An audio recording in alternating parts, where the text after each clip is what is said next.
Eh bien bonjour à tous, bienvenue sur le Studio Vaillant, on se retrouve ici pour l'essai de cette Focus. Bienvenue au volant de cette Ford Focus de première génération en finition Ghia. Alors voilà, boîte très douce pour commencer. Après il faut dire qu'elle a énormément de couples. Bon, souvent c'est le cas chez Ford, il y a beaucoup de couples. Et du coup sur cette voiture, ce que je voulais vous dire, c'est que d'emblée je peux vraiment m'apercevoir que les vitesses montent beaucoup plus haut que dans les autres voitures. Par exemple comparé à la Toyota, parce que c'est ma voiture, je la connais très bien. Et ben moi je peux vous dire une chose, c'est que les vitesses, là je peux les garder beaucoup plus haut. Par exemple la deuxième, je peux la garder jusqu'à 50 sans problème, alors que sur la Toyota déjà ça ferait beaucoup plus de bruit. Et là vous voyez, on est en village. Et là si j'étais en troisième, on n'entendrait même pas le bruit du moteur. Je trouve ça exceptionnellement bien fait. Et c'est très confortable. Là par exemple, bon, la suspension et le châssis sont très raides. C'est très bon châssis. Moi je pense que c'est en partie en raison du fait que cette voiture, elle sert de base à la Ford Focus RS de WRC. Donc évidemment là pour le coup il faut avoir un bon châssis. Et moi je pense que c'est une des raisons qui font que cette voiture est typée très raide. Et du coup ça tient très bien la route. C'est une voiture qui tient exceptionnellement bien la route. Et là il y a du couple, hein, que ce soit à bas régime ou à haut régime. Là je vais passer la troisième à 50 parce que j'ai l'habitude, mais je devrais même pas. Et là la prise en main de cette voiture c'est vraiment très facile, très simple. Par contre il faut savoir une chose sur les Ford, le compteur est super précis. Donc là je suis à 80, je sais qu'il ne faut pas que j'appuie plus. Sauf que c'est une voiture qui a la pédale super sensible.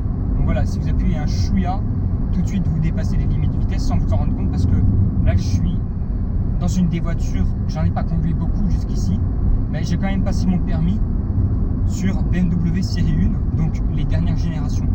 Comme ça m'a pris 2 ans avec la conduite accompagnée, j'ai pu connaître les 2 dernières générations. Donc quand même, quand tu es sur une BMW série 1, tu te dis bon, et là c'est beaucoup mieux. C'est beaucoup mieux. Alors va savoir pourquoi. Il faudrait que j'ai les deux sous la main pour vraiment comparer, et il faudrait que j'ai aussi plus d'années d'expérience de conduite avec plein de véhicules différents pour bien vous donner mon avis. Mais je ne vais pas m'aventurer trop loin aujourd'hui. Mais je peux dire que c'est beaucoup plus agréable.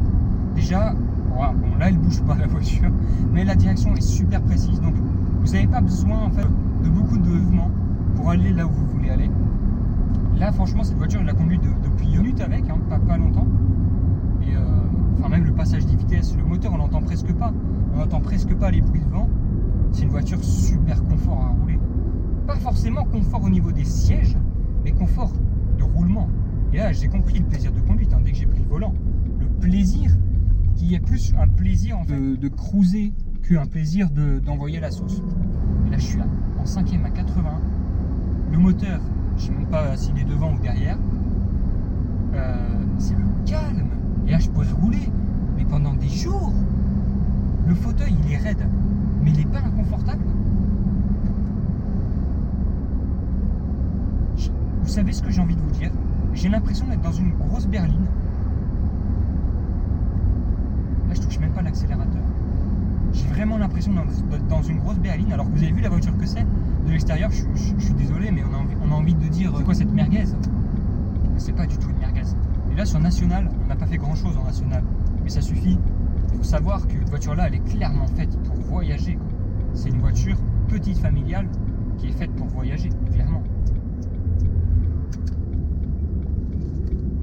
Là on aborde des petites routes un peu étroites. On va voir si c'est pratique ou si c'est pas pratique. C'est pas les routes où on va aller très vite.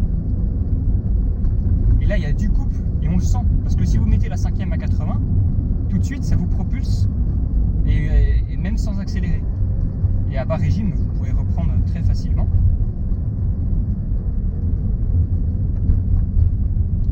Voilà, et puis même le gabarit de la voiture est pas trop dérangeant, ça va. Donc là on va s'arrêter, on va tenter de faire une petite séance photo. Donc je vous remets une fois que c'est terminé. Bon, séance photo terminée, nous reprenons la route. Alors, première, on va baisser un peu les fenêtres. Celle-là, je la laisse fermer pour pas que ça vous sature. Là, on va se faire un petit 0 à 100. On va essayer de rester prudent, hein. Mais c'est pas ma voiture. Mais après, je ne garantis pas de performance. Mais on va essayer de faire un petit 0 à 100 pour voir un peu si elle réagit bien ou pas.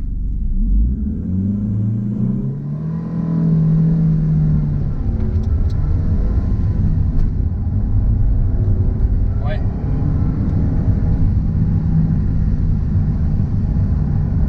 Voilà, c'était plus un 0 à 80.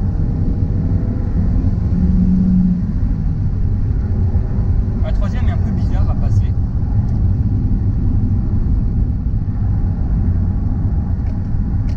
En fait, c'est marrant parce que à bas régime,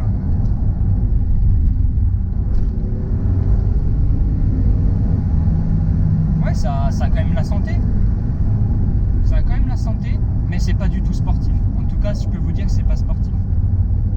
Après, là, on est sur des routes de montagne. C'est des routes de campagne.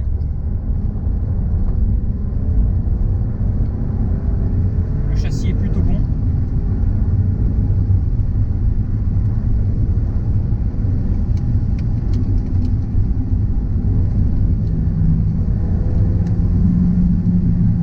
Ouais, c'est pas mal. Un litre 6 100 chevaux. Pas mal, pas mal, pas mal, pas mal. Pas mal.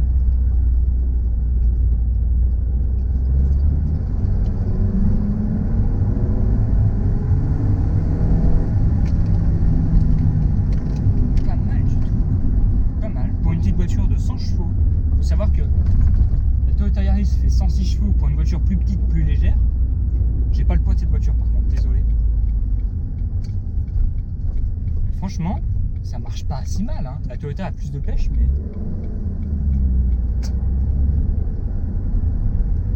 La Toyota a plus de pêche parce qu'elle est... Du coup, c'est plus compact et du coup plus puissant, rapport poids-puissance. Mais là, on est pas mal du tout, hein.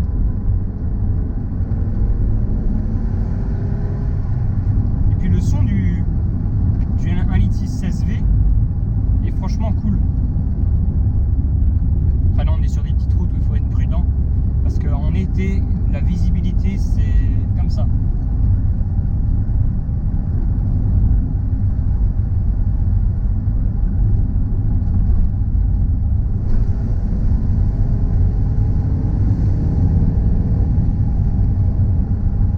Là, les reprises sont bonnes. Après, il faut que je vois si ça s'essouffle ou pas, à haut régime ou pas. Il faut que je regarde ça.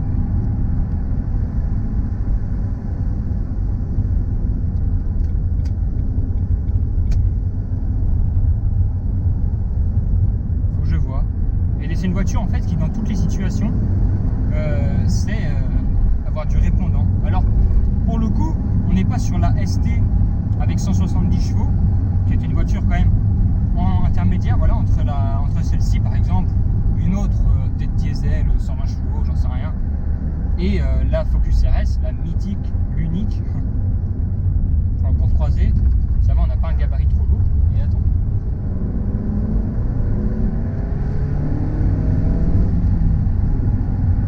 Ouais, en reprise, on est pas mal.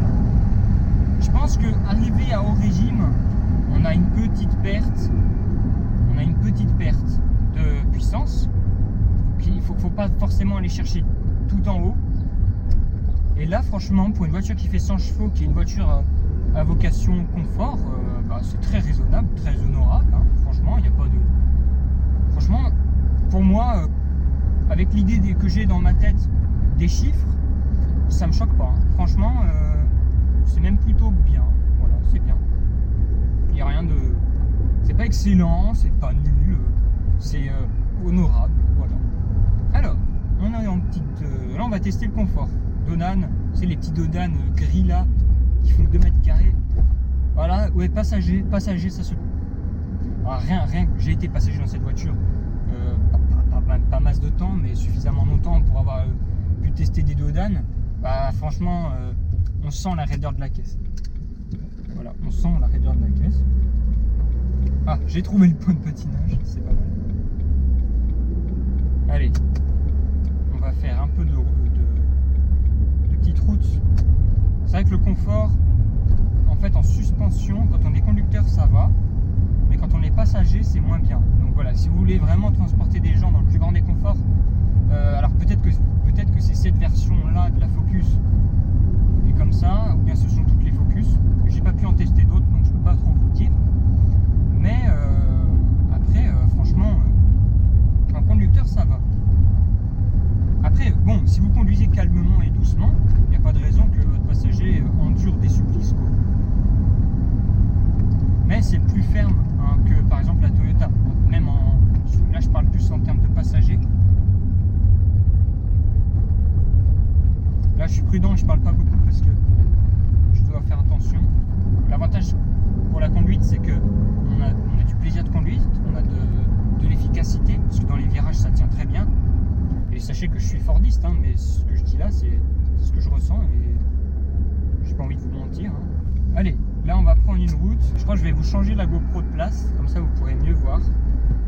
Les Dodan, par exemple, moi, ça va. Celui-là, ça va, le Dodan, je le connais, ça va. Mais après, il y en a un autre qui est moins sympa. Mais je vais vous mettre la GoPro sur la vitre parce que là, on va aborder juste la route qui permet de voir un petit peu les performances. Et là, je vais juste vous changer de place la caméra. Donc là, c'est parti pour un tour un peu plus sportif, sans aller outre mesure.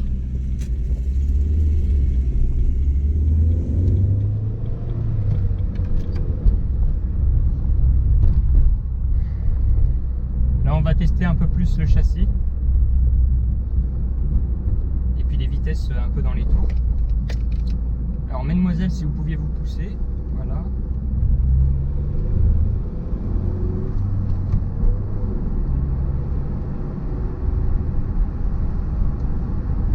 Donc là, je vais pas trop parler pour vous faire profiter un peu.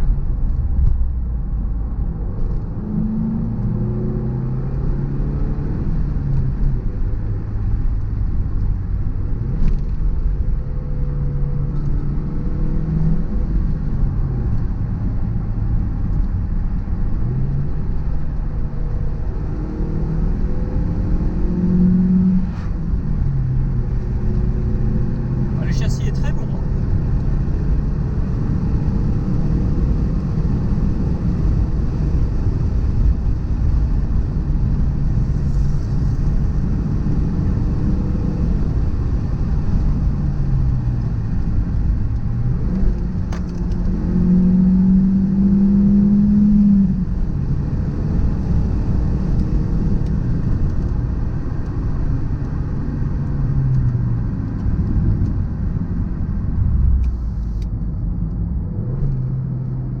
Ça chante bien, hein.